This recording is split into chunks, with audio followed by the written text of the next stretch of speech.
ఏ దేశ భవిష్యత్తు అయినా యువత చేతిలో ఉంటుంది. బాగా చదువుకొని సమాజ అభివృద్ధితో పాటుగా దేశ అభివృద్ధికి కృషి చేయాల్సిన బాధ్యత వారిపై ఉంటుంది. అయితే సమాజ అభివృద్ధి సంగతి పక్కన పెడితే కొందరి జీవితాలు కనీసం స్కూల్, కాలేజ్ స్థాయి కూడా దాటడం లేదు. పరిష్కరించగలిగే అవకాశం ఉన్నప్పటికీ తమ సమస్యకు చావే సమాధానమని భావించి జీవితాన్ని అర్ధాంతరంగా ముగిస్తున్నారు. బలవన్మరణాలకు పాల్పడి జీవితాల్ని అర్ధాంతరంగా కడతీర్చుతున్నారు. చదువులో ఒత్తిడి, కుటుంబ సమస్యలు, ప్రేమ వ్యవహారాలు కారణాలేవైనా నిత్యం విద్యార్థులు ఆత్మహత్యలకు పాల్పడుతున్నారు. లోతుగా పరిశీలిస్తే విద్యార్థులు, యువత ఆత్మహత్యల వెనుక అనేక కారణాలు కనిపిస్తున్నాయి. ఇది మానసిక ఆరోగ్య సమస్యలను పరిష్కరించడంలో అవగాహన, నివారణా చర్యల పూర్తి లోపాన్ని ఎత్తిచూపుతుంది. జాతీయ క్రైమ్ రికార్డుల బ్యూరో లెక్కలు గమనిస్తే దేశంలో ప్రతి గంటకు ఒకరు లేదా ఇద్దరు యువత ఆత్మహత్యలు చేసుకుంటున్నారు. ఎన్సీఆర్బీ తాజా లెక్కల ప్రకారం దేశంలో సుమారు 8% విద్యార్థులు ఆత్మహత్యలకు పాల్పడడం లేదా ప్రయత్నిస్తున్నారు. బాధితులు చివరిసారిగా తమ ఆందోళనను వ్యక్తం చేయడంలో అవకాశం లేకపోవడమే దీనికి కారణంగా కనిపిస్తోంది. విద్యార్థుల మనసులోని మాటను తోబుట్టువులకు, తల్లిదండ్రులకు, స్నేహితులకు చెప్పుకోలేని స్వేచ్ఛ కూడా లేకపోవడం పరిస్థితి తీవ్రతను తెలియచేస్తోంది. నమస్తే, నేను Kavitha. Welcome to career guidance programme. ఎంతగా స్టూడెంట్స్ కెరీర్ కోసం, గైడెన్స్ కోసం ఎదురు చూస్తూ ఉంటారో అంతగా కౌన్సిలింగ్ మీద కూడా ఫోకస్ పెట్టాల్సినటువంటి అవసరం ఉంది. కౌన్సిలింగ్ అనేది కేవలం చదువుల పరంగా మాత్రమే చూడాలా, వాళ్ళ కెరీర్ గురించి మాత్రమే ఆలోచించాలా, ఫ్యూచర్ గురించి చూసుకోవాలా, దీంతో పాటుగా లైఫ్ గురించి కూడా ఒక గోల్స్ అనేది ఎలా అయితే సెట్ చేసుకుంటారో అలాగే ప్రెషర్ మీద కూడా ఒత్తిడి పెట్టాల్సినటువంటి అవసరం ఉంది. ప్రెషర్, డిప్రెషన్, ఫెయిల్యూర్స్ వీటన్నిటితో పాటుగా దేని మీద దృష్టి పెట్టాలి? ఎందుకని స్టూడెంట్స్ సూసైడ్స్ అనేవి ఈ మధ్య కాలంలో తరచుగా వినిపిస్తున్నాయి? ఎగ్జామ్స్ ఫెయిల్ అయ్యామనో, లేకుంటే డిప్రెషన్ అనో, హోమ్ సిక్ అనో, ఇంకో రకంగా స్టూడెంట్స్ సూసైడ్స్ అనేవి ఎందుకు కనిపిస్తున్నాయి? దీని గురించే మాట్లాడుకోవాలి. మనతో పాటుగా ఉన్నారు సీనియర్ సైకాలజిస్ట్ డాక్టర్ విశేష్ గారు, అలాగే సంజీవని అకాడమీ డైరెక్టర్ పవన్ కుమార్ గారు. హలో అండి, నమస్తే. సో విశేష్ గారు, మనం ఒక సెన్సిటివ్ సబ్జెక్ట్, అది కాకుంటే సీరియస్గా ఫోకస్ పెట్టాల్సినటువంటి అంశం సూసైడ్స్ అనేది.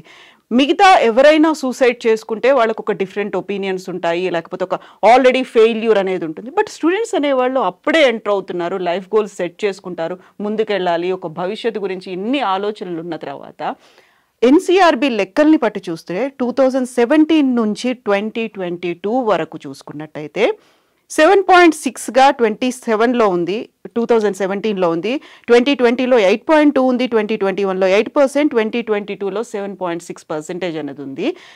ఎందుకని ఇలాంటి టెండెన్సీ అనేది కనిపిస్తుంది? అందులోనే పర్టికులర్గా కోటాలో అయింది, లేకుంటే IIITలో అయింది, ఇలాంటివన్నీ కనిపిస్తున్నాయి ఎందుకు మనకు? ఫస్ట్ థింగ్ ప్రెషర్ అండి. Pressure and comparison, these are the two major factors for student suicides. Pressure ఎక్కడి నుంచి వస్తుందనంటే, ఎప్పుడు వస్తుంది ప్రెషరు? స్టూడెంటు తనకు నచ్చిన కోర్సు కనుక, తనకు నచ్చిన కోర్సు, తనలో ఎబిలిటీకి సరిపడే కోర్సు కనుక చేస్తే ప్రెషర్ ఫీల్ అవ్వరు. వేరాజ్ ఇప్పుడు ఏమవుతుందంటే, మెజారిటీ ఆఫ్ ది స్టూడెంట్స్కి ఉన్న ఆప్షన్స్ 4-5 కంటే ఎక్కువ లేకుండా చేశారు. మీడియాతో ఈ కార్పొరేట్ ఎడ్యుకేషన్ సిస్టమ్ కానివ్వండి, ఇంకోటి కానివ్వండి. సో పేరెంట్స్ కూడా ఏం చేస్తున్నారు, వాళ్ళని ఇష్టం ఉన్నా లేకున్నా కానీ వాళ్ళు ఇంజనీరింగ్, లేకుంటే మెడిసిన్ వైపు, లేకుంటే ఇంకో దాని వైపు పుష్ చేస్తున్నారు. పుష్ చేయడం వల్ల ప్రెషర్ పెరుగుతుంది ఒకటి. రెండోది ఏంటంటే, ఇంతకుముందు ఎవరైనా కానీ స్టూడెంట్స్ వాళ్ళ ఊళ్ళో చదువుకునేవాళ్ళు, కాలేజీకి వెళ్ళేవాళ్ళు, ఇంటికి వచ్చేవాళ్ళు, పేరెంట్స్ ఇంటరాక్ట్ అయ్యేవాళ్ళు, ట్యూషన్కి వెళ్ళేవాళ్ళు. అక్కడ ఏమవుతుంది, ప్రెషర్ రిలీవ్ అయ్యేది. ఇప్పుడు ఏమవుతుంది, పిల్లల్ని తీసుకెళ్ళి హాస్టల్లో పెడతారు. Majority of the students are in hostels, away from the parents, away from the home environment.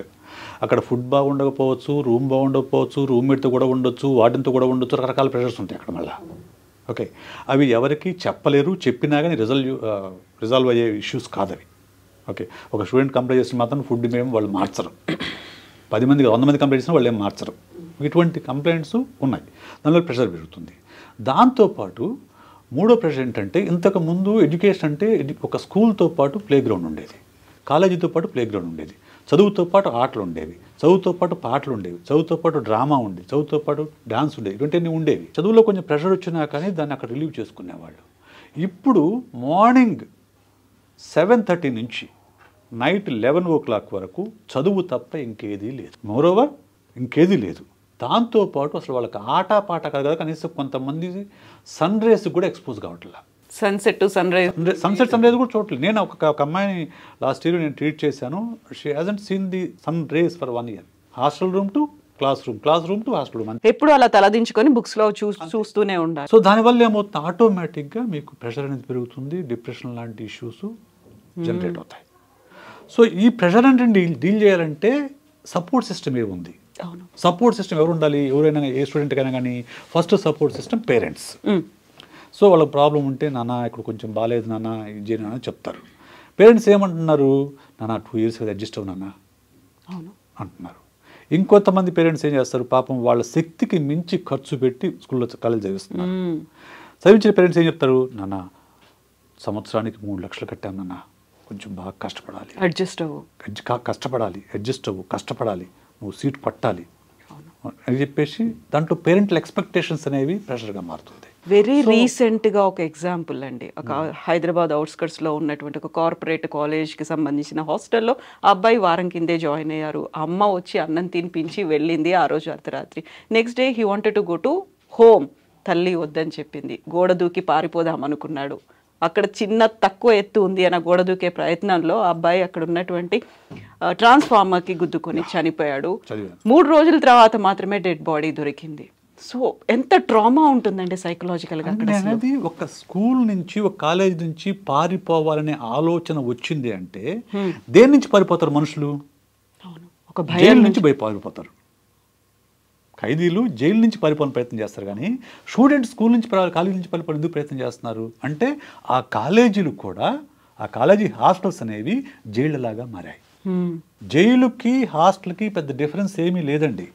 ఎందుకంటే జైల్లో కూడా టైంకి లేపుతారు, టైంకి ఫుడ్ పెడతారు, టైంకి టీ ఇస్తారు, టైంకి ఎక్సర్సైజ్ చేయిస్తారు, ఆసనాలు వేయిస్తారు, అన్నీ ఉంటాయి. లేనిదేంటి? ఫ్రీడమ్. అక్కడ బ్యారక్లు ఉంటాయి, ఇక్కడ క్లాస్ రూమ్స్ ఉన్నాయి. ఇక్కడ కూడా లేవు, ఇక్కడ కూడా బ్యారక్సే. అక్కడ కూడా ఫ్రీడమ్ ఉండదు, ఇక్కడ కూడా ఫ్రీడమ్ ఉండదు. మీకు తెలియదు, ఇప్పుడు మార్నింగ్ 5 o'clock ఖచ్చితంగా బెల్ మోగంగా లేవాలి. ఓకే, నైట్ 10-11 ఏమో వాళ్ళు బెల్ మోగిస్తారు. బెల్ మోగించిన తర్వాత నువ్వు ఖచ్చితంగా పడుకోవాలి అంతే. అంటే నువ్వు ఎప్పుడు లేవాలి, ఎప్పుడు వాష్రూమ్కి వెళ్ళాలి, ఎప్పుడు బ్రేక్ఫాస్ట్ చేయాలి, ఎప్పుడు టీ తాగాలి, ఎప్పుడు ఏం పని చేయాలనేది మొత్తం డిసైడెడ్ బై ది కాలేజ్. నీకు ఎలాంటి ఫ్రీడమ్ లేదు. ఫ్రీడమ్ లేకపోవడం అనేది మనిషిని చాలా ఫ్రస్ట్రేషన్కి గురి చేస్తుంది. అందుకనే ఆ ఫ్రీడమ్ కోసమే పిల్లలు ఆ తట్టుకోలేక, ఈ ఒత్తిళ్ళని తట్టుకోలేక వాళ్ళు ఆ గోడలు దూకడానికి ప్రయత్నం చేస్తారు. చాలామంది ప్రయత్నం చేస్తారు. కొంతమంది ప్రయత్నాలు అంత ధైర్యం లేని వాళ్ళు మానసిక సమస్యలకు లోనవుతుంటారు. డిప్రెషన్, యాంగ్జైటీ, ఫ్రస్ట్రేషన్, ఇటువంటి రకాల సమస్యలకి లోనవుతుంటారు. సో పవన్ గారు, ఈ NCRB national crime records bureau చెప్పినటువంటి లెక్కల్ని బట్టి చూస్తే ఫెయిల్యూర్ ఇన్ ఎగ్జామ్స్ అనేది 1.2% అనేది కనిపిస్తోంది అక్కడ అనేది. సో ఎగ్జామ్లో మేము ఫెయిల్ అయ్యాము అనే దాంట్లో కూడా హ్యాంగింగ్ది చాలా ఎక్కువ ఉంటుందంట. కెమికల్ అంటే ఒక పాయిజనస్ సబ్స్టెన్స్ తీసుకునేది కొంచెం తగ్గింది అనే దీంట్లో కూడా లెక్కల్లో మేల్ ఎక్కువ ఉంటున్నారు, అబ్బాయిలు ఎక్కువ సూసైడ్స్ కమిట్ చేసుకుంటున్నారు అనే లెక్కల్ని చూస్తూ ఉంటే, పేరెంట్స్ ఏమో మీ దగ్గరికి వస్తారు, కెరీర్ గైడెన్స్, ఒక కౌన్సిలింగ్ అనేది వస్తారు. బట్ వాళ్ళ సైకాలజీని ఎందుకు అసెస్ చేయరు మీ దగ్గర? అసలు వచ్చిన తర్వాత దాని గురించి ఎందుకు ఫోకస్ పెట్టరు? This is purely because of expectation versus performance అండి. ఇక్కడ expectations are built in the school stage only. ఇప్పుడు మనం చదువుకునేప్పుడు ఫస్ట్ క్లాస్ అనేది ఒక మేజర్ అచీవ్మెంట్. ఇప్పుడు 75 to 80% students are securing first class marks, and in fact 10 out of 10. The surprising fact is మ్యాథ్లో 10 out of 10 వస్తున్నాయి, which is purely qualitative study. తెలుగులో కూడా వీళ్ళకి 10 out of 10 వస్తున్నాయి, విచ్ ఇస్ క్వాంటిటేటివ్ స్టడీ. అంటే పిల్లోడికి ర్యామ్ అండ్ రోమ్ రెండు పర్ఫెక్ట్గా పనిచేస్తున్న మషిన్ లాగా మార్చాలని ప్రయత్నం చేస్తున్నారు తప్ప వాస్తవానికి ఉండదు కదా. ఇప్పుడు మొబైల్ ఫోన్లో విపరీతమైన కంటెంట్ నింపుతూ పోతే దాని స్పీడ్ అనేది తగ్గాలి. ఇక్కడ వీళ్ళు ఏమనుకుంటారంటే అట్లా డంపింగ్ చేసుకుంటూ రోట్ లెర్నింగ్ మెథడ్స్ పెట్టుకుంటూ వాడికి 10 out of 10 వచ్చాయి, ఇంకా మీ వాడు ఐఐటికి పనికి వస్తాడు లేదా మీ అమ్మాయి డాక్టర్ అయిపోద్ది అనే ఎక్స్పెక్టేషన్స్, ఒక ఫేక్ బిల్టప్ అనేది ఈ స్కూల్ మేనేజ్మెంట్స్ కానీ, పేరెంట్స్ కానీ, సొసైటీ కానీ ఇస్తున్నాయి. To stand up to those expectations పిల్లలు ఒక రకమైన ఒత్తిడికి గురవుతారు, అది మనకు చెప్పరు. రెండోది మనప్పుడు పేరెంటింగ్ వాజ్ డీసెంట్. పేరెంటింగ్ అంటే ఇది చేయకూడదు అని ఎక్కువ చెప్పేవాళ్ళు తప్ప ఇదే చెయ్యాలి అని చెప్పేవాళ్ళు కాదు. ఇప్పుడు నేను ఎన్ఐటి వరంగల్లో చదివా, ఆర్ఈసి వరంగల్ మేము చదువుకున్నప్పుడు. దాని ఫుల్ ఫామ్ మా ఫాదర్కి తెలియదు. ఈవెన్ మన పేరెంట్స్కి మనం ఎక్కడ అప్లై చేసామో ఏ కాలేజీలో వెళ్తున్నామో తెలీదు. ఫీజు ఎంతో చెప్తే కట్టేవారు, ఫీజు ఉండేది కూడా కాదు ఒకప్పుడు. అట్లాంటిది ఇప్పుడు ఓవర్ పేరెంటింగ్ చేస్తున్నారు. అంటే బహుశా పేరెంట్ ఫెయిల్యూర్స్ని పిల్లల మీద రుద్దుతున్నారా అనిపిస్తూ ఉంటుంది కొన్నిసార్లు. మీరు కొట్టైనా సరే, మీరు 12 గంటలు చదివించైనా సరే మా వాడికి ఐఐటీలో సీట్ రావాలి అనే పేరెంట్స్నే చూసాను తప్ప ప్రెషర్ పెట్టకండి, చదువుతాడులేండి అని ఎంకరేజ్మెంట్, అంటే భుజం తట్టి పిల్లలతో మాట్లాడే వాళ్ళ సంఖ్య చాలా తక్కువ. దీనికి రీజన్ సోషల్ ఇన్ఫ్లుయెన్స్. ఎవరో ఫలానా విద్యార్థి ఐఐటీలో సీటు కొట్టాడు, డాక్టర్ అయింది, ఒక రిఫరెన్స్ తీసుకొచ్చి వీడి ముందు పెట్టి ఆ కాంటెక్స్చువల్గానే చేస్తున్నారు తప్ప దాన్ని పిల్లలకి ఇష్టపూర్వకంగా ఉందా లేదా అనే డిస్కషనే ఇక్కడ లేదండి. దట్టు సార్ అన్నట్టు boarding schools have become the barracks. ఈ perfectly said it right. Pressure అని, కాకపోతే ప్రెషర్లోనే కదా నీటి బిందు అనేది ముత్యంగా మారేది. ప్రెషర్ ఉంటుంది, ఎక్కడ లేదు. ప్రెషర్ లేకుండా తల్లి గర్భం నుంచి బిడ్డ బయటికి ఎట్లా వస్తుంది? How do you handle that pressure అనేది ఆ టెక్నిక్స్ని అస్సలు ఏ సిస్టమ్ కూడా, అది కార్పొరేట్ కానీ ఈవెన్ నాన్ కార్పొరేట్ కానీ ఈ కాంపిటేటివ్ వరల్డ్లో అడాప్ట్ చేసుకోవట్లేదు. సో ప్రముఖ సైకాలజిస్టులు దీనిలో చొరవ తీసుకుంటున్నారు, ఇట్లాంటి డిబేట్స్ డిస్కషన్స్ జరుపుతున్నారు కనుక కొంత మేరకి ఒక 5 to 10% పేరెంట్స్లో మార్పు వచ్చి ఇప్పుడు కొంత అన్కన్వెన్షనల్గా ఆలోచిస్తున్నారు. కానీ majority of the parents, especially remote areas నుంచి హేలవుతున్న పేరెంట్స్, దానిలో స్కూల్ టీచర్లు, గవర్నమెంట్ ఎంప్లాయీస్ మాత్రం పిల్లల మీద కొంత అవసరం ఉన్న దానికంటే ఎక్కువ ఒత్తిడి పెడుతున్నారు. మిగతా విషయాలు పర్ఫెక్ట్లీ విశేష్ గారు చెప్పారు. ఆ కాలేజెస్ అవి అసలు మొత్తానికి వాళ్ళని బందీ చేసి ఏ రకంగా వాడిని ఇంకొక దిక్కు ఆలోచించకుండా చేస్తున్నారు. ఇంజనీర్లు అని చెప్పేసి మనం ప్రతి ఏటా 8,56,000 మంది ఇంజనీర్లను ప్రొడ్యూస్ చేస్తున్నాం. వీళ్ళకు ఉద్యోగాలు లేవని మళ్ళీ వీళ్ళే రోడ్ల మీదకి వచ్చి ధర్నాలు, ఉద్యమాలు చేస్తున్నారు.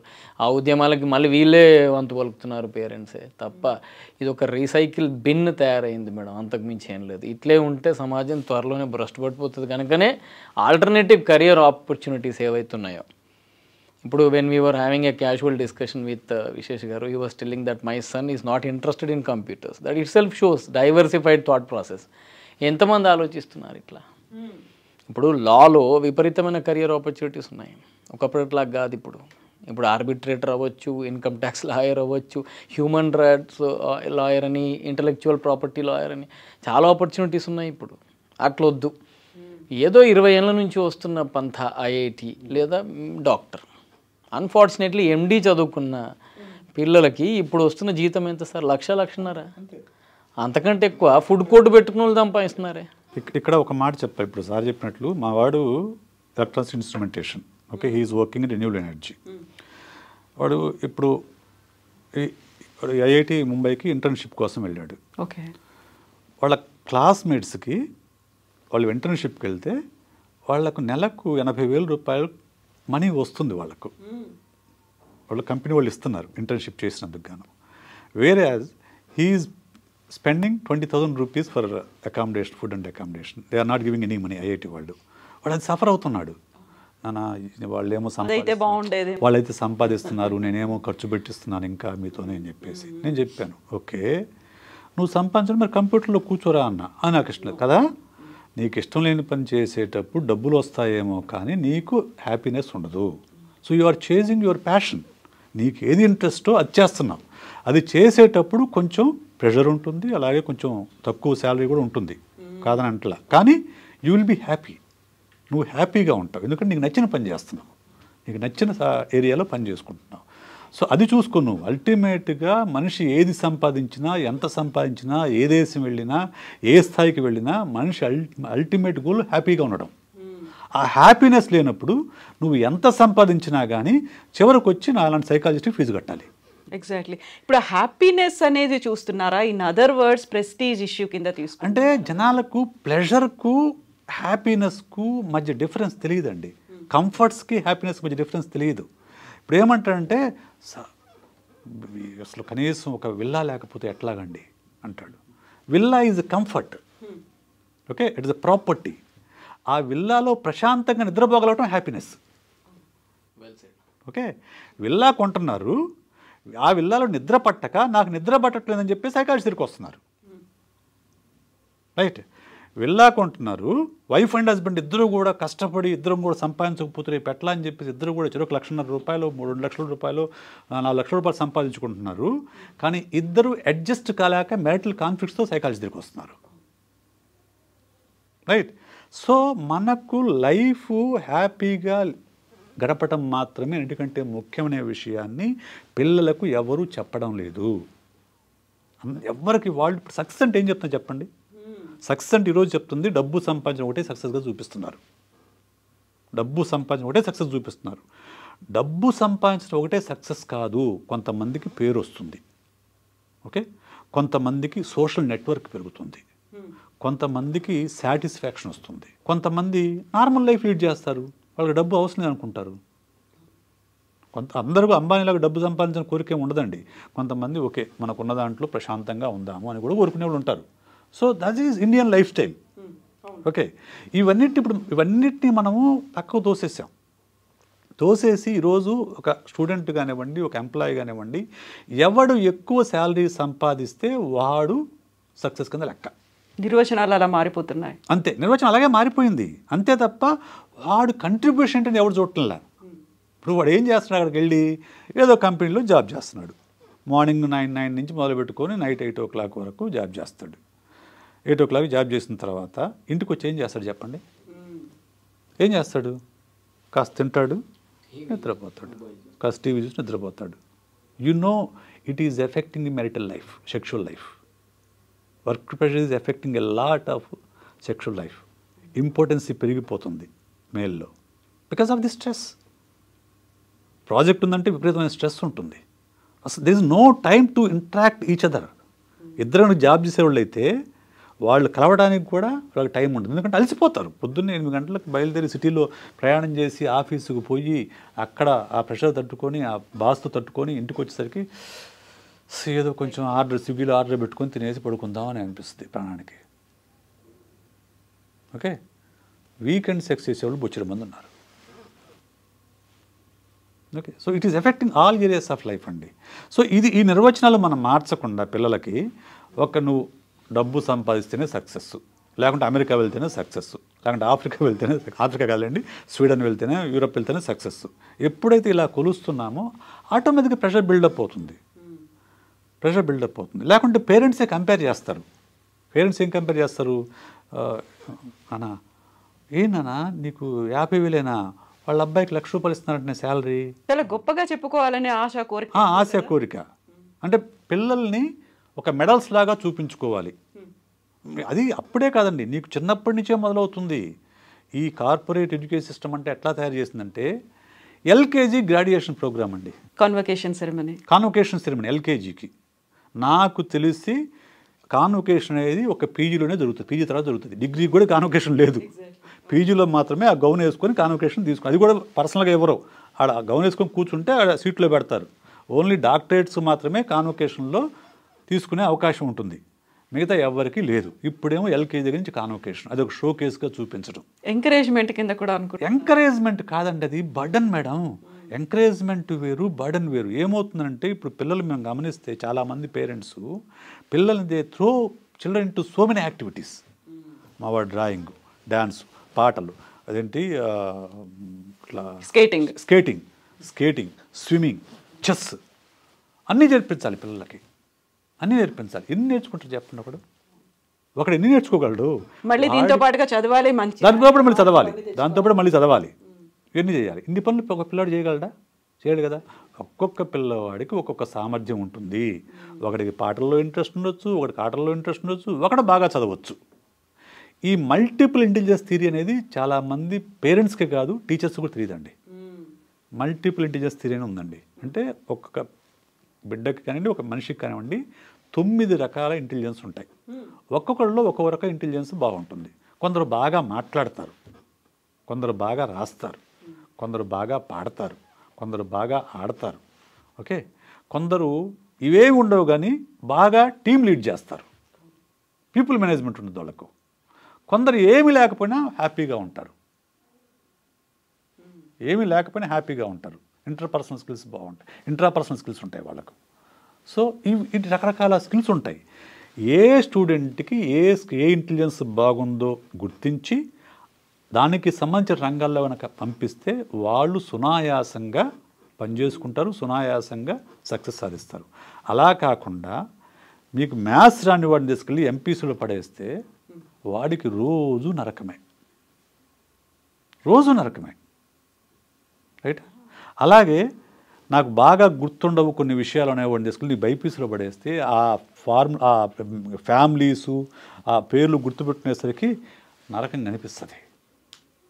వాళ్ళకి ఏది ఇంట్రెస్ట్, వాళ్ళకి ఏ నాలెడ్జ్ ఉంది, ఏ ఇంట్రెస్ట్ ఉంది, ఏ ఇంటెలిజెన్స్ ఉంది, ఇది టెస్ట్ చేయకుండా మనం తోసేస్తున్నాం. జస్ట్ అలాగా వాళ్ళ అందరూ ఐఐటి చేస్తున్నాం కాబట్టి మనం కూడా ఐఐటి కోచింగ్, అందరూ నీట్ చేస్తున్నాం మనం కూడా నీట్ కోచింగ్, అంతే తప్ప మనం ఆల్టర్నేటివ్స్ మనం వెతుక్కోవట్లేదండి. ఇందా సార్ చెప్పినట్లు there are hundreds of other alternatives. నేను ఇంతకుముందు కూడా చెప్పాను మా మేనగోళ్ళ గురించి. అమ్మాయి ఆడియో థెరపీ చేస్తుంది, audiologist. She is earning more than any software engineer and she is employing 40-50 members. Okay? Self-employment. She is become an entrepreneur and she is employing 50 members. So మిగతా వాళ్ళకన్నా ఎక్కువ సంపాదిస్తుంది. She just did her audiology course అంతే, speech therapy and audiology అంతే. So చాలా courses ఉన్నాయండి, చాలా courses ఉన్నాయి. కానీ మనకేంటంటే మనం ఒక మూసలో పడి ఇంజనీరింగ్, మెడిసిన్, ఇప్పుడు కొత్తగా తయారైంది సిఏ, సివిల్ సర్వీసెస్, అంతే. ఈ 4 కనిపిస్తున్నాయి మనకు ప్రధానంగా, 4 కనిపిస్తున్నాయి. ఈ 4 తప్ప వేరే ఆలోచించలేకపోతున్నాను. అందుకనే నేనేం చెప్తాను అంటే పేరెంట్స్ అందరూ కూడా 10th క్లాస్లో ఖచ్చితంగా కెరీర్ కౌన్సిలింగ్ తీసుకోవాలి. పేరెంట్స్ అదే స్టూడెంట్కి ఇప్పించాలి. స్టూడెంట్ని టెస్ట్ చేసి వాళ్ళు ఏ ఇంటెలిజెన్స్ ఉంది, ఇంట్రెస్ట్ ఎలా ఉంది, యాటిట్యూడ్ ఎలా ఉంది, యాప్టిట్యూడ్ ఎలా ఉంది, ఇవన్నీ టెస్ట్ చేసి బాబు నువ్వు ఈ రంగంలో అయితే బాగా రాణించగలవు అనేది మనం చెప్తాం. ఓకే, సో అది తీసుకుంటే ఏమవుద్దంటే వాళ్ళు ప్రెషర్ లేకుండా, స్ట్రెస్ లేకుండా హ్యాపీగా చదువుకుంటారు, హ్యాపీగా లైఫ్ లీడ్ చేస్తారు. అలా కాకుండా వాళ్ళకి నచ్చని దాంట్లో, వాళ్ళకి స్కిల్ లేని దాంట్లో మనం తోసామంటే ఆటోమేటిక్గా సఫర్ అవుతారు. సో పవన్ గారు, ఇప్పుడు 10th క్లాస్లో ఆ తర్వాత తీసుకోవాల్సినటువంటి కౌన్సిలింగ్ అనేది స్టూడెంట్స్ కావాలి, పేరెంట్స్ కావాలి, ఇవన్నీ అనుకున్నప్పుడు ఎన్సీఆర్బీ చెప్పినటువంటి లెక్కల్ని బట్టి చూస్తే భారతదేశంలో ఏ రాష్ట్రాల్లో సూసైడ్స్ ఎక్కువ ఉన్నాయనుకుంటే టాప్ 5లో తెలంగాణ ఉంది, టాప్ 13లో ఆంధ్రప్రదేశ్ ఉంది. సో మీ దగ్గరకు వచ్చేటువంటి పేరెంట్స్ కావచ్చు, స్టూడెంట్స్ కావచ్చు, ఎందుకంత కన్వెన్షనల్గా కేవలం అటువైపే వెళ్ళాలి అనుకుంటారు? ఇంకోటి ఎక్స్ప్లోర్ చేద్దామనో, సార్ చెప్పినట్టుగా వాళ్ళు దేనికి ఫిట్ అవుతారు అనే దాన్ని ఎందుకు ఆలోచించట్లేదు ఇప్పటిదాకా అసలు? అదే మేడం, అంటే మనం ఇంతకుముందే అనుకున్నాం కదా, social influence, neighbours influence and participation లేకపోవడం వల్ల ఇవన్నీ జరుగుతున్నాయి. ఇక్కడ on top of it every teacher when turns in to a mentor, a personal mentor. ఇప్పుడు స్కూల్లో టీచర్స్ అంటే వచ్చి లెక్చర్ చెప్పి వెళ్ళిపోవడం కాదు, పర్సనల్ మెంటార్గా మారి పిల్లలకు ఉండే ఇబ్బందుల్ని గ్రహిస్తే బాగుండేది. కానీ మీరు అబ్జర్వ్ చేయండి, మనం మంచిగా చదివే విద్యార్థిని తీసుకుపోయి ప్రైవేట్ స్కూల్లో వేస్తున్నాం. ప్రైవేట్ స్కూల్లో టీచర్స్ ఎవరండి? Don't get offensive about this, but this is all fact. ఏంటి, ప్రైవేట్ స్కూల్లో టీచర్లు చాలా మట్టికి గవర్నమెంట్ జాబ్స్కి ట్రై చేసి అక్కడ రాక ఇందులోకి వస్తున్నారు. వచ్చిన వాళ్ళేమో గవర్నమెంట్ డ్యూటీస్లోకి వెళ్ళి అక్కడేమో పాపం నిరుపేద విద్యార్థులకి బ్యాక్గ్రౌండ్ బాగాలేని వాళ్ళకి చెప్తున్నారు. అక్కడ ఫెయిల్ అయిన వాళ్ళు ఇక్కడికి వస్తున్నారు. ఫస్ట్ ఫెయిల్యూర్ అక్కడే ఉందిగా, టీచర్స్లోనే. సో ఈ ఫెయిల్యూర్ ఒక స్టూడెంట్ని సక్సెస్ కిందకి ఎట్లా మార్చగలుగుతారు? వీళ్ళు దాన్ని ఒక డ్యూటీ కింద భావిస్తున్నారు తప్ప రెస్పాన్సిబిలిటీ లేదు. టీచర్లకు కూడా రెస్పాన్సిబిలిటీ తీసుకొని ఈ విద్యార్థిలో ఆల్రౌండ్ డెవలప్మెంట్ కాకపోయినా అట్లీస్ట్ ఒక 2-3 డొమైన్స్లో ఇంప్రూవ్మెంట్ తీసుకురావాలి అన్న విషయాన్ని అసలు స్కూల్ లెవెల్లో కానీ కాలేజ్ లెవెల్లో కానీ టీచర్ చేయట్లేదు. టీచర్ ఎప్పుడు దాన్ని ఒక రెస్పాన్సిబిలిటీ లాగా భావించడు. నాకు ఇంత జీతం ఇస్తున్నారు ఇంత పని చేయడానికి. ఇది రోబోటిక్ ట్రీట్మెంట్ కాదు కదా madam. They are not handling machines, they are handling the children emotions which are very sensitive and they are not ఒక జనరల్ గా అందరూ ఒకే రకంగా ఉండరు. ఎవ్రీవన్ హ్యాస్ దేర్ పర్టికులర్ గా ఉంటాయి కొన్ని బిహేవియర్స్, యాటిట్యూడ్స్. నేను ఒక ఇన్సిడెంట్ చెప్తానండి. ఎందుకంటే అందరి పిల్లలు ఒకే రకంగా ఉంటారని కూడా కాదు, ఒక స్టూడెంటే అన్ని క్లాస్లో ఒకే రకంగా ఉండడు. నాకు మావాడు బెస్ట్ ఎగ్జాంపుల్. మావాడు హై స్కూల్లో భవన్స్లో చదివాడు. భవన్స్ చదివినప్పుడు తెలుగు క్లాస్లో 10th క్లాస్ తెలుగు మొత్తం కూడా మావాడు క్లాస్ బయట నుంచుని ఉండేవాడు. ఓకే, పనిష్మెంట్ వాడికి. ఎందుకంటే ఆమె రాగానే ఫస్ట్ ఏదో వాళ్ళ ఇష్యూ ఏదో ఉంది, వాళ్ళ బ్యాచ్ మొత్తం నా ముందు మీరు బయట నుంచి తర్వాత నేను పాఠం చెప్తాను అనేది. ఓకేనా, తెలుగు క్లాస్లో. ఓకే, వేరే యాజ్ కమ్స్ టు సైన్స్ క్లాస్కి వచ్చేసరికి సూపరు. సోషల్ క్లాస్ మేడం అయితే వీడు నా స్టూడెంట్గా రావడం నా పూర్వజన్మ సుకృతం సార్ అని చెప్పింది. ఒకడే స్టూడెంటు, డిఫరెంట్ సబ్జెక్ట్స్ మేడం దగ్గర ఒక్కో రకంగా ఉంటాడు వాడు. అలాగే అందరు స్టూడెంట్లు ఒకే రకంగా ఉండరు. వాళ్ళని కేర్ తీసుకోవడం అనేది, ఆ పర్సనల్ టచ్ అనేది ఇప్పుడు లేదండి. First point. ఎందుకంటే ఎస్పెషల్ కార్పొరేట్ స్కూల్స్లో అసలు లేదు. కార్పొరేట్ స్కూల్లో నేను ఎన్ని క్లాసులు చెప్పాలి ఈరోజు అనేది క్రైటీరియా తప్ప, ఆ క్లాసులో ఎవడో స్టూడెంట్ ఉన్నాడు, వాడు ఎక్కడ సఫర్ అవుతున్నాడు ఏమీ తెలియదు. ఇప్పుడు మామూలుగా నేను చదువుకునేటప్పుడు కానివ్వండి, పల్లెటూరులో ఉండే స్కూల్లో తీసుకుంటే మీకు టీచర్కి ప్రతి స్టూడెంట్ యొక్క బ్యాక్గ్రౌండ్ తెలుసు. వాళ్ళ పేరెంట్స్ ఏం చేస్తారు, వాళ్ళ యొక్క ఎకనామికల్ పొజిషన్ ఏంటి, సోషల్ ఎకనామికల్ పొజిషన్ ఏంటి, వాడు దేంట్లో బాగా చదువుతాడు, దేన్ని బాగా చదవడు, ఇవన్నీ వాళ్ళకి తెలిసి ఐడియా ఉంటుంది. కాబట్టి కొంచెం జాగ్రత్తగా ఉన్న కన్సర్న్ ఉన్న టీచర్ ఏంటంటే, ఒరే నువ్వు కొంచెం సైన్స్ కొంచెం తక్కువ ఉన్నాయి కానీ కొంచెం బాగా చదువురా, కొంచెం టైం ఎక్కువ స్పెండ్ చేయని చెప్పేవాళ్ళు. ఇక్కడ కార్పొరేట్ స్కూల్స్ అటువంటివి ఏమీ లేవు. ఓన్లీ పోటీ మాత్రమే ఉంటుంది అంతే. ఎందుకంటే వాళ్ళు తెలియదు కూడా, వాళ్ళ పేరెంట్స్ ఏం చేస్తారు పిల్లల గురించి అసలు ఏమి పర్సనల్గా ఏమి ఉండదు, అసలు వాళ్ళ దగ్గర ఇంటరాక్షన్ ఉండదు. ఆ పర్సనల్ ఇంటరాక్షన్ ఉన్నప్పుడు టీచర్ పట్ల ఉన్న గౌరవంతో కానీ, ఇష్టంతో కానీ, ప్రేమతో కానీ స్టూడెంట్స్ అవుతారు. నేను ఇంటర్మీడియట్ అలాగే చదివా. నేను ఇంటర్మీడియట్లో గాలి బ్యాచ్ మాది. సో ఎట్లా గాలి బ్యాచ్ అంటే, ఇప్పుడు గొడవలు, క్లాసులకి ఎగ్గొట్టడము, గొడవలు పట్టడము, స్ట్రైకులు ఇట్లా ఉండేవాడు అంటారు. ఒక రౌడీ కైండ్ ఆఫ్ అనుకోండి, టీనేజ్ రౌడీ కైండ్ ఆఫ్ అనుకోండి. చదివేవాడిని కాదు, తెలివితేటలు కానీ చదివేవాడిని కాదు. మాకు ఇష్టమైన ఒక కెమిస్ట్రీ లెక్చరర్ గారు, ఆయన పేరు మళ్ళీ చెప్తాను, ఉయ్యూరు శాంబరెడ్డి అని, ఆయన మా కెమిస్ట్రీ లెక్చరరు. ఆయన ఎగ్జామ్స్కి ముందు, ఒరే నువ్వు చదువురా, పాస్ అయిపోతారు, ఫస్ట్ క్లాస్ వస్తుందిరా అంటేను, ఏం చదువుతానులే సార్ అన్నా. లేదురా చదువురా, నా కోసం చదువురా అన్నాడు. మీకు కెపాసిటీ ఉందని ఆయన తెలుసు, నా కోసం చదువురా అన్నాడు. సర్లే మీకోసం చదువుతా. ఎందుకు ఆయన మీద ఇష్టంతో, ఆయన మీద ఉన్న గౌరవంతో, సరే సార్ మీకోసం చదువుతా అన్నాను. ఆయన టెస్ట్ పేపర్లు కొనుక్కొచ్చాడు. ఆయన గుంటూరు వచ్చేవాడు మా ఊరికి. టెస్ట్ పేపర్లు కొనుక్కొచ్చి వాటిని అందరు లెక్చర్లకు ఇచ్చి, వాళ్ళు ఇంపార్టెంట్ క్వశ్చన్స్ గుర్తుపెట్టించి నాకు ఇచ్చి, ఒరే 4 రోజులు చదువురా అని చెప్తే అవి చదివితే నేను ఇంటర్మీడియట్ పాస్ అయ్యా ఫస్ట్ క్లాస్ మార్కులతో. సో ఆ కన్సర్న్ ఇప్పుడు ఎంతమంది టీచర్స్కి ఉంది ఈరోజు? ఎందుకు గుర్తుపెట్టి ఆఫ్టర్ ఇట్ ఈస్ 87 అంటే ఇప్పుడు ఆల్మోస్ట్ 25-30 years అవుతుందా? ఇప్పుడు ఎందుకు గుర్తుంది నాకు ఆయన పేరు? Because of the concern. ఆయన నా పట్ల చూపించిన కన్సర్న్, ఆ ప్రేమ వల్ల నాకు ఇంకా గుర్తుంటుంది.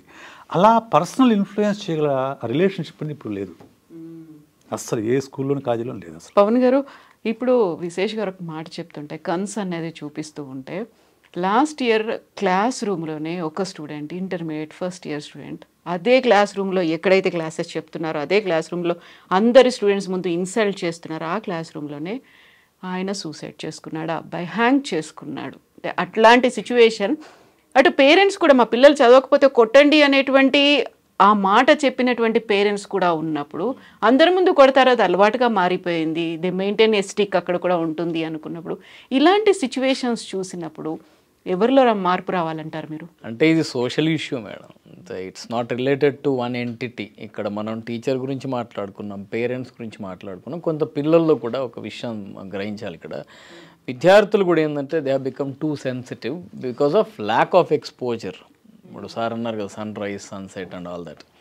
ఎక్స్పోజర్ ఎక్కడుందండి? ఈ మన అపార్ట్మెంట్ న్యూక్లియర్ లైఫ్లో అసలు ఎక్స్పోజర్ పిల్లలకి ఎక్కడుంది? ఎంతమంది తండ్రి తరఫున వాళ్ళు లేకపోతే తల్లి తరఫున వాళ్ళు పిల్లలకి తెలుసు? అంతెందుకు వాళ్ళ క్లాస్లో ఉన్న ఎంతమంది విద్యార్థుల పేర్లు ఈ పిల్లలకి తెలుసు? వీళ్ళు సోషల్గా పెరగట్ల. ఇప్పుడు మనం ఏదైతే కన్ఫైన్మెంట్ చేస్తున్నామో మార్నింగ్ నుంచి సాయంత్రం వరకు చేసిన తర్వాత వీళ్ళకి బయటి పరిచయాలు లేక, ఈ అపార్ట్మెంట్ కల్చర్స్లో వీళ్ళు ఒకరితో మింగిల్ కాలేక, పక్క అపార్ట్మెంట్లో ఉన్నోడితోటే వీడు ఫేస్బుక్లోనో ఇన్స్టాగ్రామ్లోనో టచ్లో ఉంటున్నాడు తప్ప ఎప్పుడు పోయేవాడిని పలకరిస్తున్నాడు అయితే. సో వీళ్ళు ఒకరి నుంచి ఒకరు ఎమోషన్స్ ఎక్స్చేంజ్ చేసుకోవడం, ఒకరి నుంచి ఒకరు క్వాలిటీస్ని ఎక్స్చేంజ్ చేసుకోవడం చేయట్లేదు కదా. ఇప్పుడు మనకు తెలుసు పక్కనున్న విద్యార్థి ఎట్లుండేవాడు అనేది మనం చదువుకున్నప్పుడు. ఇప్పుడు ఎవరికి తెలుసు? తెలియకుండా ఆల్ ఆఫ్ ఎ సడన్ ఒక హెట్రోజినస్ ఎన్వైరన్మెంట్కి వచ్చి ఒకరితో ఒకరు మింగిల్ కాలేక ఇప్పుడు ఈ పిల్లోడు మీరు ఎవరైతే రిఫరెన్స్ ఇచ్చారో ఆ పిల్లోడు మిగతా వాళ్ళతో మాట్లాడితే అందులోంచి ఒక 10 మంది తనకి ఉపయోగపడే విద్యార్థులు తగిలే వాళ్ళేమో. కానీ ఆ ఫియరే ఉంటుంది కదా వీళ్ళకి, ఇన్ఫీరియారిటీ కాంప్లెక్స్, ఈగోలు, చిన్నతనంలోనే నలుగురికి చెప్పుకోలేకపోవడం, ఈ క్వాలిటీస్ తోటే ఇవాళ రేపు పిల్లలు ఆ ఎక్స్ట్రీమ్ స్టెప్ని తీసుకుంటారు. ఎందుకంటే పేరెంట్స్కి చెప్తే అయితే తిడతారు లేదా బాధపడతారు, అంతేగాని భుజం తట్టి నీకున్న ఇబ్బంది ఏంది అని అడుగుతారనే నమ్మకం చైల్డ్హుడ్ నుంచి క్రియేట్ చేయలేకపోతున్నారు కదా. ఎవరు కూడా క్రియేట్ చేయకుండా ఫాల్ట్ నా వైపు ఉంటుందేమో అనే భయం వాళ్ళలో ఎక్కువ ఉండదా? రేపు పొద్దున నాకు ర్యాంక్ రాకపోయినా లేకపోతే అవుట్ ఆఫ్ ది బాక్స్ నేను పర్ఫామ్ చేయకపోయినా ఆ ఫాల్ట్ నా మీదకి ఎక్కడొస్తుందో అనే ఒక చిన్న సందేహమే వీళ్ళని అంత ఎక్స్ట్రీమ్ స్టెప్ తీసుకునే విధంగా ఫోర్స్ చేస్తుంది. అదర్వైజ్ యూ థింక్ ఒక స్టూడెంట్ అంతసేపు హ్యాంగ్ చేస్తున్నాడు, హ్యాంగ్ చేస్తున్నప్పుడు ఉన్న పరిస్థితులు ఏంటో సార్ ఇంకా బెటర్ ఎక్స్ప్లెయిన్ చేయగలుగుతారు. వాళ్ళు what they can pass through, how much pain they will incur, అంత పెయిన్ని వాడు భరించడానికి రెడీ అవుతున్నాడు తప్ప ఒక 2 నిమిషాలు మాట్లాడలేకపోతున్నాడే. మరి ఈ క్వాలిటీస్ని మనం డెవలప్ చేస్తే అంత పథెటిక్, ఇప్పుడు ట్రైన్ కింద పడతారంటారు, అగ్గి పెట్టుకున్నారంటారు, అదేదో గోడలు దుంకుతున్నారు, ఏంది మేడం ఇది? ఇంత పెయిన్ని భరిస్తారు కానీ ఒక నలుగురితో మాట్లాడలేకపోతున్నారా? అండ్ పేరెంట్స్ని కన్విన్స్ కూడా చేయలేకపోతున్నారా? అంటే అట్లాంటి అట్మాస్ఫియర్ ఇంట్లో లేదా? అంటే ఇక్కడ ఒకటి ఉందండి, నేను చాలా సందర్భాల్లో చెప్పాను, మళ్ళీ ఇప్పుడు చెప్తాను. ఇప్పుడు మనము సొసైటీని నిందించి లాభం లేదు. మనం సొసైటీ మొత్తం మార్చలేము, ఎడ్యుకేషన్ సిస్టమ్ మొత్తం మనం మార్చలేము. మార్చగలమా? మార్చలేము. మనం ఎన్ని డిస్కషన్ చేసినా ఎడ్యుకేషన్ సిస్టమే మారదు. మనం ఏం మార్చగలము? మన హోమ్ ఎన్విరాన్మెంట్ మార్చుకోగలం. యాజ్ ఎ పేరెంట్స్ మనం మన హోమ్ ఎన్విరాన్మెంట్ మార్చుకోగలం. మన పిల్లలు ఏ కాలేజీలో చేరాలి, ఆ కాలేజీలో టీచర్స్ మనం ఏం చెప్పాలనే విషయం మన చేతుల్లో ఉంది. ఇప్పుడు ఇందా సార్ చెప్పినట్లు నన్ను ఎలాగైనా సరే మా వాడికి ర్యాంక్ రావాలని చెప్పే పేరెంట్స్ని చూశానే తప్ప పర్లేదు సార్ వాడు నచ్చినట్టు చదువుకోనివ్వండి, ర్యాంక్ రాకపోయినా పర్లేదనే పేరెంట్స్ని నేను చూడలేదని చెప్పారు. ఇదే నిజం. అలా అయితే కార్పొరేట్ కాలేజ్ కూడా ఫీల్ అవుతుంది కదా, వీళ్ళ వల్ల మా ర్యాంక్ అనేది తగ్గి. అట్లా ఏం పట్టించుకోండి. కార్పొరేట్ కాలేజ్ ఎప్పుడు కూడా ఆ టాప్ ఉండే 100 మెంబర్స్ పైన ఫోకస్ తప్ప మిగతా వాళ్ళందరూ వాళ్ళకి జస్ట్ మనీ మేకింగ్ మెషిన్స్ అంతే, అంతకుమించి వాళ్ళ వల్ల ఏం ఉపయోగం లేదు. ఒకటి ఏమవుతుందంటే ఇప్పుడు బేసిక్గా ఇప్పుడు ఇదంతా కూడా ఈ జనరేషన్ ఇన్స్టెంట్ గ్రాటిఫికేషన్ జనరేషన్ అండి. అంత ఇన్స్టెంట్గా కావాలి వీళ్ళకు. అది మనం కూడా అలాగే ట్రీట్ చేస్తున్నాం. ఎందుకు? పిల్లలు ఇబ్బంది పడకూడదని చెప్పేసి వాళ్ళు ఏది అడిగినా కొనిచ్చేస్తున్నాం. సో పిల్లవాడికి రిజెక్షన్ అనేది తెలియదు చిన్నప్పటి నుంచి కూడా, ఎక్కడ రిజెక్షన్ తెలియదు. ఎందుకంటే అడగగానే మనకు వచ్చేస్తుంది. ఒకటి. రెండవది ఫెయిల్యూర్ అనేది తెలియదు పిల్లలకి. ఇప్పుడు ఇందా సార్ చెప్పినట్లు అందరికీ 10/10 కనీసం 70%, 80% వస్తుంది. ఫెయిల్యూర్ అనేది తెలియదు. ఎందుకు తెలియదు ఫెయిల్యూరు? గేమ్స్ లేవు. కనీసం గేమ్ స్పోర్ట్స్ ఉంటే, గేమ్ స్పోర్ట్స్లో వల్ల లాభం ఏంటంటే ఫిజికల్ ఎక్సర్సైజ్ ఒకటే కదండి, indirectly they would learn how to face the failure. అవును, ఒకసారి ఓడిపోయారు, ఒకసారి ఓడిపోయారంటే మళ్ళీ ఆ కసితో మళ్ళీ ఎలా గెలవాలనేది ప్రయత్నం అనేది అది గేమ్ స్పోర్ట్స్లోనే వస్తుంది తెలియకుండానే. మీకు ఇప్పుడు గేమ్ స్పోర్ట్స్ లేవు. ఓకే, సో ఇంకెక్కడి నుంచి వస్తుంది? ఎవరు నేర్పుతున్నారు వాళ్ళకి ఫెయిల్యూర్ని ఎలా ఫేస్ చేయాలనేది? ఎవరు నేర్పుతున్నారు? ప్రెషర్ ఎలా ఫేస్ చేయాలి ఎవరు నేర్పుతున్నారు? Parents expectations. ఇప్పుడు ఏ కాలేజీ కూడా స్టూడెంట్ పైన ఎక్స్పెక్టేషన్స్ పెట్టుకోదు. నేను చెప్తున్నాను, రాసి పెట్టుకోండి. వాళ్ళకు ఉండే ఎక్స్పెక్టేషన్స్ ఆ టాప్ 100 పైనే ఉంటుంది అంతే. మిగతా వాళ్ళని వాళ్ళు పడుచుకోరండి. వాడు క్లాస్కి వస్తున్నాడు ఏదో నామకి వాళ్ళ రొటీన్ ప్రకారము చెప్తారేమో కానీ క్లాస్ రావట్లేదని చెప్పేసి అంతకుమించి పట్టించుకోరు. ప్రెషర్ పెడుతుంది parents. Parental expectations are the major culprits in this scenario. అలా కాకుండా నాన్న నీ బెస్ట్ పెర్ఫార్మెన్స్ నువ్వు ఇవ్వు, వస్తురా తర్వాత విషయం, గివ్ యువర్ బెస్ట్ షాట్ అంతే. ఇది చెప్పమనండి. వీళ్ళు ఏ పిల్లడైనా సూసైడ్ చేసుకుంటాడా? ఆబ్జెక్టిఫై చేయకూడదు. అంటే ఓవరాల్గా సార్ చెప్పేది ఏంటంటే, ఇప్పుడు ఒక వస్తువు కొనుక్కుంటాం మేడం, మొబైల్ ఫోన్, వాచ్, దీనికి ఆబ్జెక్టిఫై చేయొచ్చు, right? We are spending this much, దాని క్వాలిటీ ఇట్లా ఉండాలని. ఇక్కడ స్పెండింగ్ వర్సెస్ నాలెడ్జ్కి అసలు సంబంధం లేదు కదా. నేను 3 లక్షలు కడుతున్నా, నేను 4 లక్షలు కడుతున్నా అంటే వాడు కట్టమన్నాడా పిల్లోడు? మీరు కదా సోషల్ స్టేటస్ చూపించుకుందామని చెప్పి ఇన్ని లక్షలు కట్టేసి నీకేం రాదు నువ్వు అసలు కట్టమన్నది ఎవరు? నేను ఒక విచిత్రమైన చూసాను. నాకు తెలిసిన ఒక LKG fees 5 lakhs. LKG fees 5 lakhs, first class fees 6.9 lakhs. దాంట్లో ఏం కనిపిస్తుంది చెప్పండి మీకు? మనీ మింటింగ్ మెషిన్స్ లాగా. కాదు, పేరెంట్స్ ఏం ఎక్స్పెక్ట్ చేస్తున్నారు? పేరెంట్స్ ఏం చూపిస్తున్నారు? 4-6 లక్షల రూపాయలు ఫీజు కట్టి గొప్ప స్కూల్లో మేము గొప్ప వాళ్ళము, మాకింత డబ్బు ఉంది, మా పిల్లవాడిని మేము ఈ స్కూల్ చదివిస్తున్నాము అని చెప్పుకోవడం కోసం, సోషల్ ప్రెస్టేజ్ కోసం ఆ స్కూల్ చదివిస్తున్నారు తప్ప ఆ పిల్లల యొక్క ఓవరాల్ డెవలప్మెంట్ కోసం కాదు. This is happening in almost all the homes. పిల్లల చదువు అనేది వాళ్ళ ప్రెస్టేజ్ ఇష్యూ, పేరెంట్స్ ప్రెస్టేజ్ ఇష్యూగా మారిపోయింది. పిల్లోడు కాదు, పేరెంట్స్కి. వాడి సీట్ రాకపోతే నా తల కొట్టేసినట్టుంది అనే పేరెంట్స్ చాలామంది చూశారు. నీకు సీట్ రాకపోతే నా తల కొట్టేసినట్టుంది, మా ఆఫీస్లో ఏం చెప్పుకోవాలి నేను? వాడికి సీట్ రాకపోతే నీ తల కొట్టేసేది? వాడి పెర్ఫార్మెన్స్, వాడి లైఫ్, వాడి ఇష్టం, వాడికి నచ్చినట్టు చదువుకుంటాడు, వాడి బెస్ట్ షాట్ వాడిస్తాడు. సరే, ఇంజనీరింగ్ రాదు, మెడిసిన్ రాదు, 100 మార్కులు నాకు మెడిసిన్ సీట్ రాలేదు, ఏముంది, నేను ఆల్టర్నేటివ్ చూస్తున్నాను, సైకాలజీ చదువుకున్నాను, నేను సైకాలజిస్ట్గా కూర్చున్నాను, డాక్టర్ కూడా అనిపించుకున్నారు. నేను ఎప్పుడైనా హ్యాపీగా లేనా? మంచి లైఫ్ లీడ్ చేయట్లేదా? సో ఇక్కడ ఏమవుతుందంటే లైఫ్కి కావాల్సింది హ్యాపీనెస్ అనే దాన్ని పక్కన పెట్టేసి లైఫ్లో కావాల్సింది కంఫర్ట్స్ అనే విషయం ఎప్పుడైతే ఆక్యుపై చేసిందో అప్పుడు అన్ని సమస్యలు వస్తాయండి. అన్ని సమస్యలు వస్తాయి. మనము పాతకాలంలో ఉండేది, ఇంట్లో 10 మంది పిల్లలు ఉండేవాళ్ళు. ఏం కంఫర్ట్స్ ఉండేవి చెప్పండి? ఏం కంఫర్ట్స్ ఉండేవి? అక్క డ్రెస్సు చెల్లెలు వేసుకోవాలి, అక్క పుస్తకాలు చెల్లెలు వేసుకోవాలి, అన్న పుస్తకాల డ్రెస్సు చెల్లెలు తమ్ముడు వేసుకోవాలి. ఇట్లనే అడ్జస్ట్ అయ్యాం కదా పాతకాలంలో. ఇప్పుడు ఏంటంటే అసలు అడ్జస్ట్మెంట్ అనేది లేదు ఈ జనరేషన్కి. అడ్జస్ట్మెంట్ లేదు. ఇప్పుడు మొబైల్ ఫోన్ పాడైతే రీప్లేస్మెంట్ తప్ప రిపేర్ చేయించడం చెప్పండి. అలాగే ఈ రిలేషన్షిప్స్ కూడా రీప్లేస్ తప్ప రిపేర్మెంట్ లేదు. రిపేర్ చేయట్లేదు. ఇప్పుడు నచ్చలేదా డైవోర్స్ ఇచ్చేసే. సార్, నచ్చలేదా డైవోర్స్ ఇచ్చేయి అనుకున్నప్పుడు వాళ్ళకు ఒక గోల్ అనేది ఉంది, లేకపోతే అక్కడి దాకా వాళ్ళు రీచ్ అయ్యారు, ఈ స్టేజ్ దాటి అక్కడికి వెళ్ళారు అనుకోవచ్చు. బట్ స్టూడెంట్ స్టేజ్లోనే 10th అయిపోయింది, ఇంటర్మీడియట్కి వచ్చాడు, లైఫ్ అనేది ఇంకా చూడలేదు, కాకుండా బోల్డ్ అని గోల్స్ పెట్టుకుంటారు. నేను చెప్తానండి, ఎస్పెషల్లీ టీనేజర్స్తో ఎంత జాగ్రత్తగా ఉండాలంటే చాలా డెలికేట్గా ఉంటారు. మీకు టీనేజ్ రానంత వరకు ఉండే పిల్లలు వేరు, టీనేజ్కి వచ్చాక ఉండే పిల్లలు వేరు. దానికి టీనేజ్ టాంట్రమ్స్ అని పేరు పెట్టుకునే వాళ్ళు. అవును, టీనేజ్ టాంట్రమ్స్ ఉంటాయి ఖచ్చితంగా. టీనేజ్లో ఉండే హార్మోనల్ చేంజ్ ఉంటుంది, సెల్ఫ్ చేంజ్ ఉంటుంది, సెల్ఫ్ కాన్సెప్ట్లో చేంజ్ ఉంటుంది, ఎక్స్పెక్టేషన్స్ మారుతాయి, వాళ్ళ అంబిషన్స్ మారుతాయి, అండ్ వాళ్ళకి ఎక్కువ ఓవర్ ఎక్స్పెక్టేషన్స్ టీనేజ్లో. మనం ఏమైనా చేయగలం, ప్రపంచాన్ని జయించగలమనే ఒక కాన్ఫిడెన్స్ ఉంటుంది. ఫెయిల్ అవ్వచ్చు కాక కానీ ఆ కాన్ఫిడెన్స్ ఉంటుంది వాళ్ళకు. సో ఈ టీనేజ్లో కనుక నేను అందుకే చెప్తుంటే ఎప్పుడు కూడా మీరు 13 సంవత్సరాల నుంచి 18 సంవత్సరాల కనుక పిల్లవాడిని కనుక కాపాడుకోగలిగితే, వాళ్ళని జాగ్రత్తగా కనుక మౌల్డ్ చేయగలిగితే, he can rule the world, he or she can rule the world. ఆ ఏజ్ కనుక మనం కనుక కొంచెం కనుక దారి పట్టుకోలేకపోయామంటే, so they will get into troubles, psychological డిజార్డర్స్లోకి పడిపోతారు. అలాగే బిహేవియరల్ ప్రాబ్లమ్స్ కూడా చాలా వస్తాయి. సో ఎందుకంటే ఆ వయసు అనేది అలా ఉంటుంది, చాలా ఫ్రెజైల్గా ఉంటుందండి. సో చిన్న మాటను కానీ తట్టుకోలేరు ఆ వయసులో, తెలుసా? చిన్న మాటను తట్టుకోలేరు వాళ్ళు. ఎందుకంటే they take it very personal. చిన్నపిల్లలు ఆ పని చేయరు. అమ్మ తిట్టిందనుకో, తిట్టినా కానీ మళ్ళీ మన్నాడు వచ్చి అమ్మ అంటే అరగంట తర్వాత వచ్చి అమ్మ అని పలకరిస్తాడు.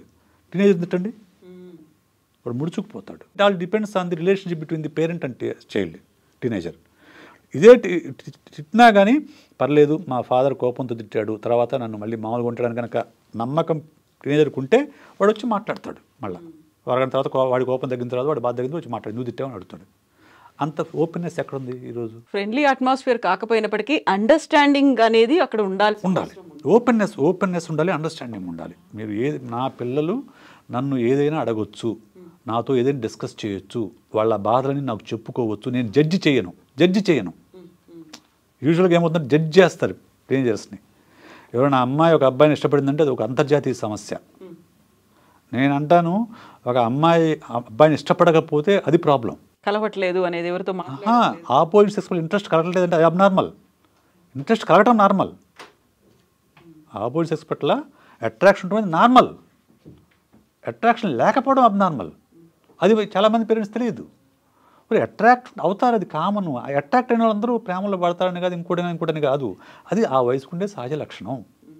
ఇవన్నీ ఏవి పేరెంట్స్ తెలియదు కాబట్టి వాళ్ళు ఎంతసేపటికి marks making machines, ranks making machines అంతే. మన ప్రెస్టేజ్ని కాపాడే ఒక సాధనాలు అంతే. అలా చూస్తున్నారు కాబట్టి అంత ప్రెషర్ పెరుగుతుంది. చిన్న వాటికి కూడా వాళ్ళు తట్టుకోలేక ఎక్స్ట్రీమ్ స్టెప్ తీసుకుంటున్నారు. It is very painful you know. నాకు అటువంటి వార్త చదివిన ప్రతిసారి కూడా అసలు నాకు ఒక పూటంతా నాకు బాధ కలుగుతుంది, ఒక పూటంతా బాధ కలుగుతుంది నాకు. సో ఏంటిది ఇంత పాపం మీరు అన్నట్లు వాళ్ళు వయసు ఇంకా అసలు ప్రపంచాన్ని చూడలేదు, అప్పుడప్పుడే పాపం చూస్తుంటారు, ఒక ఫేజ్ దాటుతున్న చిన్నపిల్లల నుంచి అప్పుడే ప్రపంచంలోకి వచ్చారు. అటువంటి పిల్లలు ఇటువంటి అనవసరమైన కారణాలు, కారణమైన మంచి కారణం అంటే ఏం కాదు, మార్కులు రాలేదని లేకుంటే టీచర్ తిట్టాడని, ఇటువంటి వాటిని తట్టుకోలేని పరిస్థితుల్లో మనం పిల్లల్ని పెంచుతున్నామంటే that is the problem with the parenting. Exactly parenting. So Pavan గారు, ఇప్పుడు మీ దగ్గరికి కెరీర్ గైడెన్స్ కోసం వస్తారు పేరెంట్స్, పిల్లల్ని ఒక్కోసారి పిల్లల్ని తీసుకొస్తారు, లేకుంటే పిల్లలు లేకుండా కానీ వాళ్ళకంటూ ఆల్రెడీ ఒక సెట్ చేసుకుని ఉంటారు కాబట్టి దాన్ని వీళ్ళని మౌల్డ్ చేయాలని. ఎంతమంది మీ అబ్జర్వేషన్లో మా పిల్లాడికి ఇది సూట్ అవుతుందా, మా పిల్లాడి సైకాలజీకి సైకోమెట్రీ ఇలాంటిది సూట్ అవుతుందా లేదా, ప్లీజ్ మీరు ఒక కౌన్సిలింగ్ చేయండి అని అడిగే వాళ్ళు ఎంతమంది ఉంటారు మీ దగ్గర? అంటే మేము ఇన్సిస్ట్ చేస్తామండి. ఇన్ఫ్యాక్ట్ నా పర్సనల్ ఎక్స్పీరియన్స్ చెప్తాను నేను. మేము ఏదైతే పరిస్థితుల నుంచి పాస్ ఆన్ అయ్యామో అవి మేము పిల్లలకి కల్పించాలనే మా తాపత్రయం. ఈవెన్ డిస్కషన్ కూడా అక్కడ నేను పేరెంట్ వచ్చి మాట్లాడుతూ ఉన్నప్పుడు నేను చెప్తాను, ప్లీజ్ బ్రింగ్ యువర్ చైల్డ్. తీసుకొచ్చి నేను పేరెంట్ని బ్యాక్ సీట్లో కూర్చోబెట్టి పిల్లలతో ఎక్కువ మాట్లాడుతూ ఉంటాను, what you want, what you don't want అని. బట్ మోస్ట్లీ సైకలాజికలీ ఎఫెక్టెడ్ చిల్డ్రనే వాళ్ళు, లేదా సుపీరియర్ చిల్డ్రన్. వాళ్ళు ఏదో చూపించుకోవాలన్న ప్రయత్నమే చేస్తున్నారు, ఎందుకంటే పేరెంట్ ముందు ఇన్ఫీరియర్ కాకూడదని, లేదంటే already oppressed by the society and well beings. ఇదంతా జరుగుతుంది కనుకనే మేము ఒకటే సలహా మేడం, ఇప్పుడు నీకు ఒకవేళ ఆ ప్యాషన్ ఉన్నట్టయితే నువ్వు స్కెడ్యూల్ చేసుకో, నీ చదువు నువ్వు స్కెడ్యూల్ చేసుకో. రోజుకి 24 గంటలు కదా అందరికీ, 12 గంటలు నీది, 12 గంటలు చదువుకి పెట్టుకో. కాలేజ్లో 8 hours స్పెండ్ చేస్తావా, 9 hours స్పెండ్ చేస్తావా, దాని తర్వాత నువ్వు కాలేజ్లో నేర్చుకున్నది లేదా స్కూల్లో నేర్చుకున్నది నువ్వు ఎట్లా ప్రాక్టీస్ చేస్తున్నావు. ప్రాక్టీస్ చేయడానికి కూడా పలు సాధనాలు అవసరం లేదు, ఎక్కువ చోట్ల చదివితే నీళ్ళు రావు కదా, ఒకే చోట ఎక్కువసార్లు చదవాలి. సో ఎన్నో బుక్స్ అంట కడతారు. ఇప్పుడున్న కొత్త ట్రెండ్ ఏంటంటే ఈ మెటీరియల్ చెయ్యి, ఆ బుక్ చదువు, ఈ వీడియో చూడు, అది చెయ్యి, ఇన్ని కుదరవు. ఒక్క బుక్ని ఎక్కువసార్లు ప్రాక్టీస్ చేస్తే కాన్సెప్చువల్ గ్రిప్ వస్తుంది. మూడోది text book reading is very important. ఇప్పుడు అంత గైడ్ల మీద మెటీరియల్ మీద డిపెండ్ అవుతున్నారు. నాలుగోది డౌట్స్ అడగడం ద్వారా కూడా కొంత ర్యాపో టీచర్లతో డెవలప్ చేసుకోవచ్చు, క్లాస్లో కూడా పర్సనాలిటీ ఇంప్రూవ్మెంట్ అవుతుంది. సో పిల్లలు మెయిన్లీ ఇవి చెయ్యాలి. అండ్ పేరెంట్స్, మనం స్టార్టింగ్ నుంచి అదే మాట్లాడుతున్నాం కదా, వాళ్ళు ఇప్పుడు sir can explain better about the parents. So parents చేయాల్సిన పనులు పేరెంట్స్ చేయాలి, పిల్లలు చేయాల్సిన పనులు పిల్లలు చేయాలి. అప్పుడు ఈకో సిస్టమ్ బిల్డ్ అవుతుంది. ఆన్ టాప్ ఆఫ్ ఇట్ మేము టీచర్లు చేయాల్సిన పని టీచర్లు చేయాలి. కానీ ఇప్పుడు టీచర్లు తక్కువ, చీటర్లు ఎక్కువ సొసైటీలో కనుక టీచర్లు అవ్వాలని ఎవరు అనుకోవట్లేదు. ఇప్పుడు చూడండి, ఇన్ని వేల మందికి నేను ట్రైనింగ్ ఇచ్చాను. None of my student wanted to become teacher except 1 or 2, hardly I can count on fingers, right. Teacher అవుతా అని ఎవరు అన్నారు. నేను సాఫ్ట్వేర్ చిన్నప్పుడు మాత్రం పిల్లలు క్లాస్లో అంటారు తప్ప, అది తర్వాత అది ఓన్లీ టీచర్స్ డే రోజు. టీచర్స్ కారణం ఎందుకు కావట్లేదంటే డబ్బులు లేవని, అండర్ రేటెడ్ ప్రొఫెషన్ అంతే. డబ్బులు లేవని అంతే. డబ్బులు ఇప్పుడు టీచర్ జాబ్కి ₹1,00,000 ఇమ్మనండి, ఎంతమంది వస్తుందో చూడండి. సో టీచర్ జాబ్కి ఇప్పుడు మామూలుగా గవర్నమెంట్ జాబ్ వస్తే పర్లేదండి, దే ఆర్ స్టార్టింగ్ విత్ 40,000 ఎంతో స్టార్ట్ అవుతుంది ఇప్పుడు. కానీ ప్రైవేట్ స్కూల్ ఎంత ఇస్తున్నారు? Around 25,000 rupees, 25,000-30,000 rupees. వేరాజ్ ఒక సాఫ్ట్వేర్ ఇంజనీర్కి they are starting with around 70,000 rupees, 80, 1 lakh ఇట్లా వస్తున్నాయి. And they have the opportunity to go abroad. అదొక ఫ్యాసినేషన్. ఇప్పుడు కొత్త ట్రెండ్ ఏంటంటే బయటకు వెళ్ళినోడే. ఒకప్పుడేమో ఒక 2-3 తరాలకు ముందు ఎవడైతే ఊర్లో ఉన్నాడో వాడు గొప్పోడు, బతకలేనివాడు వాడు మాత్రమే ఊరికి చెల్లిపోయేవాడు. ఇప్పుడు ట్రెండ్ ఏంటంటే బయటకు వెళ్ళినవాడు గొప్పోడు, బతకలేనివాడు మాత్రమే ఊర్లో కొట్టు పెట్టుకొని లేకుంటే ఇంకో వ్యాపారం చేసుకుని వ్యవసాయం చేసుకుని ఉంటుంది. అలా చేతగానితనంగా దానికి ఒక బ్రాండ్ అనేది వేసేసారు, ఇంకా మారిపోయింది. సో ఇక్కడ నేనేమంటా అంటే పేరెంట్స్ ఎవరైనా కానివ్వండి 10th క్లాస్లో కెరీర్ కౌన్సిలింగ్ మస్ట్గా మార్చుకోవాలి. నేను సోషల్ మీడియాలో రాస్తుంటాను, ఇట్లా కనపడినప్పుడు చెప్తూ ఉంటాను. It cost hardly thousands of rupees, but it will save a life, it will save a career, it will save his future. Exactly. So అది ఆ పేరెంట్స్ ఈ దిశగా ఆలోచించాల్సిన అవసరం అయితే ఉంది. ఎంతండి, ఒక సినిమాకి వెళ్తే ఈరోజు ఫ్యామిలీ సినిమాకి వెళ్తే ₹1,500 అయిపోతున్నాయండి. రిలీజ్ అయిన వెంటనే చూడాలనుకుంటే ఇంకా ఎక్కువ పెట్టాల్సి వస్తుంది. ఓకే, టికెట్లే ఇప్పుడు వచ్చిన సినిమా కల్కి టికెట్ ₹450 అట. ఫ్యామిలీ మొత్తం వెళ్ళిందంటే ₹3,000 ఫట్. ఓకే, ఆ 3,000 రూపాయలు పెడితే మీ కెరీర్ కౌన్సిలింగ్ వచ్చేస్తుంది. కెరీర్ కౌన్సిలింగ్ హ్యాపీగా వాళ్ళ ఇంట్రెస్ట్ ఏంటి, ఇంటెలిజెన్స్ ఏంటి, యాప్టిట్యూడ్ ఏంటి, యాటిట్యూడ్ ఏంటి మొత్తం మెజర్ చేసి సైకలాజికల్ వాళ్ళ పర్సనాలిటీ ఏంటి, ఆ పర్సనాలిటీకి ఏది సరిపోతుంది. కొంతమంది ఉంటారు ఇంట్రావర్ట్స్ ఉంటారు. ఇంట్రావర్ట్స్ని తీసుకెళ్ళి నువ్వు మార్కెటింగ్లో పడేస్తే ఏం చేస్తాడు? ఏమీ చేయలేడు. కొంతమందికి బ్లడ్ అంటే భయం ఉంటుంది, వాళ్ళని తీసుకెళ్ళి డాక్టర్ చేస్తే ఇటువంటివన్నీ ఉంటాయి. ఇవన్నీ కెరీర్ కౌన్సిలింగ్లో ఒక సైకాలజిస్ట్ కెరీర్ కౌన్సిలింగ్ చేసినప్పుడు ఇవన్నీ మేము చూసి కౌన్సిలింగ్ చేస్తాం. అవి చేయడం అనేది ఒక ఖచ్చితంగా 10th క్లాస్ చేయించాలని తీసుకుంటే you can save your child. Exactly. Save your child. You can save his happiness. Yes. We can save his future also. Thank you so much Visesh garu. Thank you so much Pawan garu. నిజంగానే ఒక serious subject కాస్త సెన్సిటివ్గా deal చేయాల్సినటువంటి subject. ఎంతైతే future మీద పేరెంట్స్గా మనకి hopes ఉంటాయో అంతే హోప్స్ స్టూడెంట్స్గా వాళ్ళకు కూడా ఉంటాయి. కాబట్టి ఆలోచించాల్సినటువంటి అవసరం ఉంది. ఎట్ ద సేమ్ టైం ఎంతమంది కెరీర్ గైడెన్స్ కోసం పిల్లల్ని తీసుకెళ్తున్నారు, ఎంతమంది కౌన్సిలింగ్ కోసం కూడా తీసుకెళ్తున్నారు, మేమున్నాము అనేటువంటి భరోసా పిల్లలకి ఎంతమంది ఇవ్వగలుగుతున్నారు. సీరియస్గానే ఆలోచిద్దాం, పిల్లల పట్ల కాస్త సెన్సిటివ్గా కూడా ఉందాం. Thank you so much. This is Kavitha signing off.